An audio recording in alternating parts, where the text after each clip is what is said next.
kon borong. Oh kon borong. Es tehmu cik oke ra? Masih. Ya kono didol goblok.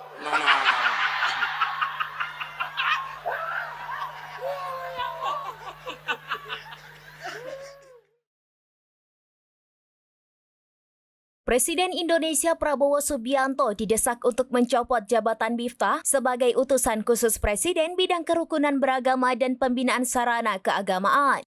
Desakan ini mencuat buntut pernyataan Miftah yang dinilai menghina penjual minuman Sun Haji saat acara pengajian di Magelang, Jawa Tengah. Terkait desakan dari masyarakat ini, anggota DPR RI dari fraksi Partai Golkar, Sudesson Tandra, buka suara.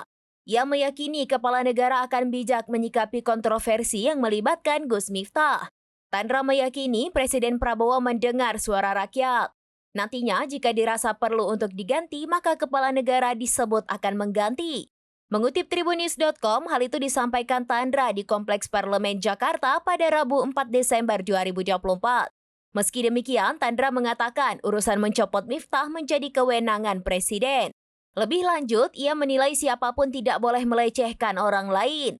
Tandra juga menilai hal itu melanggar norma-norma kepantasan. Dirinya meminta agar kejadian ini tidak dikaitkan secara politis. Sementara saat ini, Miftah telah meminta maaf secara langsung kepada Sun Haji pada Rabu 4 Desember 2024. Oh kon borong. Oh kon borong.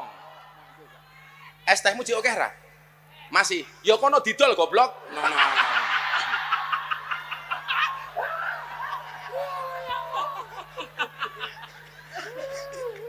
Dolen dhisik, engko lak rong payu wis takdir.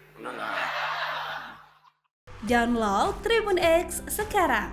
Menghadirkan lokal menjadi Indonesia.